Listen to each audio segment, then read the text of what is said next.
तो सोना अब 1 लाख रुपए प्रति 10 ग्राम के बहुत करीब पहुंच चुका है। ये पहली बार है जब इतने कम समय में कीमतें इतनी तेजी के साथ बढ़ती जा रही है।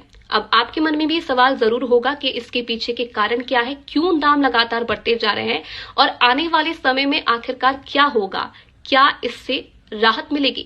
सबसे पहले कारणों की बात करें तो दुनिया में इस वक्त देखिए बहुत अनसर्टिनिटी देखने को मिल रही है। ये एक बड़ा रीजन माना जा रहा है दाम बढ़ने के कारण।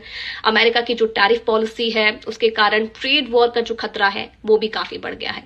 इससे जो इकोनॉमी है उसके बढ़ने की रफ्तार काफी धीमी हो सकती है। ग्लोबल मंदी की आशंका भी बढ़ गई है और ऐसे में जो लोग हैं वो सोने में अपने निवेश को बढ़ा रहे हैं।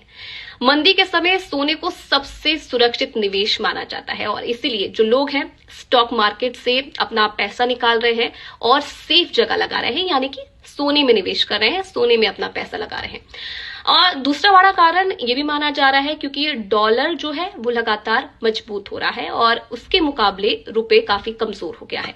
इससे जो भारत में इंपोर्टेड सोना है वो बहुत महंगा हो गया है। तो ये दूसरी बड़ी वजह मानी जा रही है महंगाई बढ़ने की, सोने की कीमतें बढ़ने की। तीसरा बड़ा कारण ये है कि भारत में जो डिमांड है सोने की वो काफी तेज हो गई है क्योंकि शादियों की सीजन की शुरुआत हो गई है।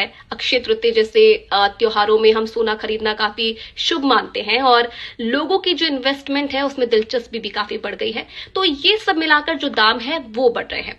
अब एक और सवाल उठता है कि क्या सोना 1 लाख रुपए के पार जाएगा।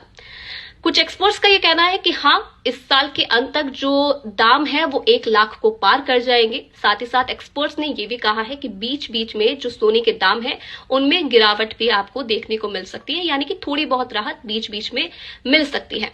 अब लोग ये भी सोच रहे हैं कि क्या इस वक्त, जिस वक्त अभी स्थिति ठीक नहीं है, क्या इस वक्त निवेश करना सही रहेगा सोने में। तो इसका आंसर भी मैं आपको दे दूं।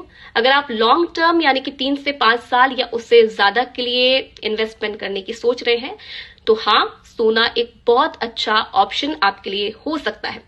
लेकिन पूरे पैसे एक साथ लगाने की बजाय अगर आप थोड़ा थोड़ा करके निवेश करें, एसआईपी की तरह, ये एक्सपर्ट का मानना है, या फिर डिजिटल लोन, गोल्ड ईटीएफ या म्यूचुअल फंड के जरिए अगर आप निवेश करते हैं तो ये आपके लिए काफी आसान और एक सुरक्षित तरीका हो सकता है सोने में निवेश करने का। और काफी सुरक्षित ये जो तरीका है ये आपके लिए रहेगा इस पूरे उसमें सुरक्षित रहने का।